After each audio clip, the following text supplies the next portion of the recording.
làm thế nào để nhận biết đâu là khí oxy, đâu là khí nitơ. Xin chào các bạn đã quay trở lại với kênh Điện lạnh Tuấn Hùng của mình.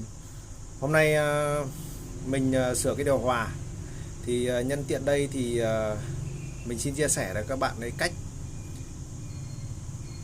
dùng khí để nén cái điều hòa. Vì mình sửa cái điều hòa nó bị mất ga, nhưng mà bây giờ không biết là mất ga ở đâu. Đấy, để mà xử lý cái lỗi đấy thì bây giờ mình phải dùng khí để nén. Thì trong thời gian vừa qua ấy, thì cũng xảy ra một cái số tai nạn ở trên mạng, như cái vụ ở Vĩnh Phúc. Đấy, điển hình như vụ ở Vĩnh Phúc.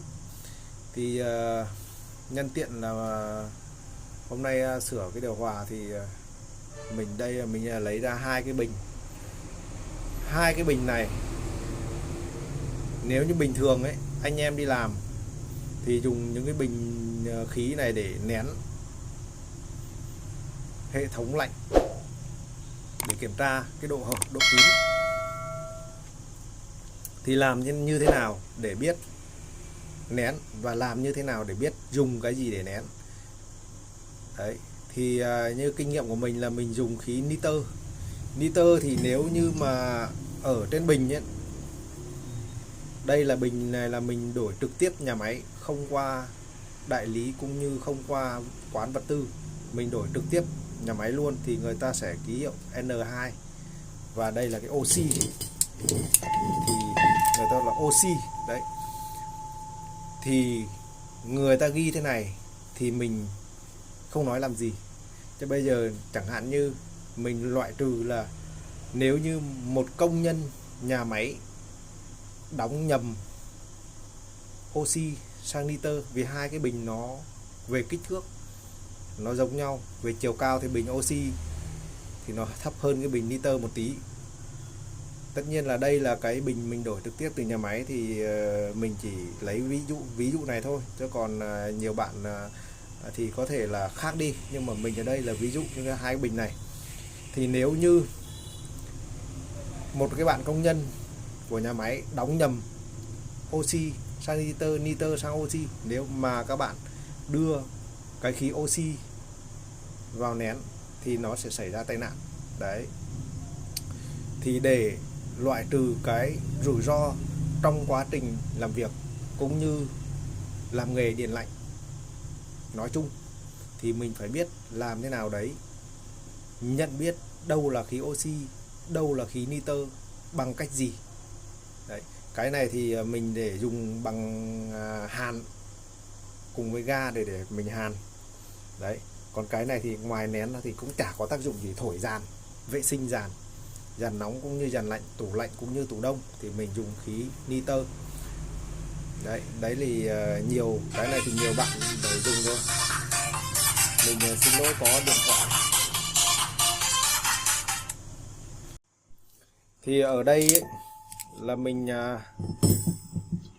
cái bình này để an toàn thì các bạn luôn luôn để theo chiều thẳng đứng. Đấy, luôn luôn để theo chiều thẳng đứng nhé, các bạn không được để ngang. Đấy, tại sao phải để thẳng đứng? Quá trình mình bê cái bình này cũng như là vận chuyển cái bình, thì cái đít bình nó sẽ là cái mặt tiếp xúc với cái nền, thì nó quá trình nó sẽ mỏng đi, nó sẽ bị bào mòn đi. Nếu như áp suất ở trong bình này lớn, lỡ may nó có nổ thì nó trạng thái phụt lên giống như là tên lửa ấy. Thì mình tất nhiên là khi nổ thì mình cũng bị ảnh hưởng, nhưng mà cái sức tàn phá của nó đỡ hơn so với là các bạn để ngang. Nếu như để ngang thì nó nổ toang ra cái thì nó rất là nguy hiểm. Đấy, mình đây là nói phòng trừ cái rủi ro, cho nên là ở đây là mình chia sẻ video thì mình để trên cái nền đất. Cho bình thường là mình để trên một cái thùng để có bánh xe, vừa bình oxy, vừa bình ga to luôn các bạn nhé, để mình đẩy, mình kéo, chứ mình không bao giờ mình để trên đất này. Đấy, đây mình đổi trong nhà máy mà nó còn như thế này, huống hồ gì là nhưng mà nhà máy thì bao giờ người ta phải nén thử áp suất rồi, thì mình cứ yên tâm mà sử dụng. Đấy, thì bây giờ mình xin chia sẻ các bạn là làm thế nào để nhận biết bình oxy hoặc bình nitơ khi không có cái làm dấu này, cái ký hiệu này. Đấy. Trường hợp các bạn đi đổi về, các bạn cũng phải thử như mình, loại trừ cái tai nạn lao động xảy ra quá trình làm việc. Khi tai nạn lao động xảy ra thì khách hàng cũng như mọi người sẽ đánh giá mình chủ quan này, lỗi nọ lỗi kia, vì nọ vì kia, không có kỹ thuật, rồi không học hành đến nơi đến chốn, nói chung là tất tật mọi cái xấu người ta phải nói về bản thân mình. Tất nhiên mình cũng chả chết gì với những cái lời nói đấy, nhưng mà mình phải loại trừ cái điều tiếng.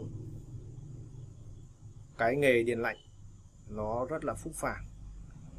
Ngày nắng làm đắt rẻ, công cán, nắng nôi làm sửa chữa, nắng nôi. Tất nhiên là làm việc thì nó phải có thu nhập, nhưng mà khách hàng đắt rẻ. Có biết gì là cái nghề này rất là nguy hiểm, rủi ro luôn rình rập bản thân. Nếu như các bạn sai sót, không có cơ hội sửa chữa. Đấy, riêng cái nghề điện lạnh này.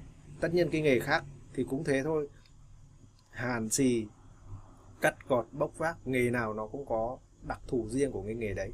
Nhưng với cái nghề điện lạnh này, leo trèo này, rồi thì tai nạn quá trình làm việc, bưng bê leo thang, đu dây, trượt chân, điện giật các kiểu. Nói chung là mình thấy cái nghề điện lạnh này là rất là nguy hiểm, cực kỳ nguy hiểm. Không phải là bây giờ mình làm nghề này mình nói để cho các bạn mới có ý định tìm hiểu cũng như là làm nghề này nhụt chí, nhưng mình phải kỹ càng các bạn nhé. Phải khâu an toàn là trước mắt. Thì bây giờ để không mất thời gian thì mình sẽ chia sẻ cái cách làm thế nào để nhận biết đâu là khí oxy, đâu là khí nitơ. Đây mình chỉnh camera, đây mình quay. Thì mình sẽ làm một cái ví dụ nhé, các bạn để ý nhé. Đây là oxy này, đây là nitơ. Đấy, thì bây giờ mình sẽ dùng một cái máy lửa, bật lửa lên. Đấy, để mình tắt cái quạt đi. Mình tắt cái quạt đi. Đấy, bây giờ nha, mình bình thường là có cái đồng hồ áp cao để kiểm soát cái lượng khí trong bình cũng như là lượng khí đầu ra. Nhưng mà mình đây là mình không cần. Mình hay đi nén điều hòa tủ lạnh, cho nên mình cần cái áp suất rất cao để nén. Nhưng cần áp suất rất cao thì các bạn cũng phải biết cách nén, chứ nếu không biết cách nén thì các bạn làm vỡ dàn các bạn nhé, vì áp suất nó quá lớn. Đấy, thì bây giờ đây là cái khí nitơ, thì nó sẽ có hiện tượng gì khi mình châm lửa mà xả khí ra. Đây mình chỉ mở một tí thôi. Đây mình mở một tí. Đấy, hơi một tí thôi. Đấy, mình cho ra một tí. Đây nhé, các bạn thấy nghe thấy gì. Đấy, thì khi các bạn bật lên, các bạn bật lửa lên, nitơ là nó không cháy. Đấy, thì có ánh sáng là nó sẽ đỏ các bạn nhé. Nó ánh sáng nó đỏ, tức là đây là một cái loại khí như ở một khí trơ ấy. Tức là nó không bắt cháy. Đấy, nó vẫn đỏ. Đấy, cái máy lửa của mình đấy, nó không bắt cháy. Thì bây giờ đây là khí nitơ. Còn bây giờ mình sẽ chia sẻ cái khí oxy. Thì khí oxy là nó sẽ cháy, nó sẽ sinh ra những cái phản ứng khi gặp lửa, cũng như là khi gặp các cái hóa chất khác. Chẳng hạn như là trong tủ lạnh thì nó là dầu, trong điều hòa nó là dầu, rồi ga các kiểu. Đây, thấy xì, các bạn thấy xì chưa? Đấy, tia lửa rất là cháy. Đấy, thấy chưa? Đấy, có tiếng phạch luôn. Đấy, chưa? Đấy, nó rất là, cho nên là cái khí oxy thì cái công thức hóa học của nó thì O2 thì mình không nói thì các bạn cũng biết rồi. Đấy, nó phản ứng với tất cả các loại dầu có gốc là C2H4. Đấy, gốc metan đấy các bạn. Gốc metan chẳng hạn mình dùng khí ga đấy là nó sinh ra cháy với một cái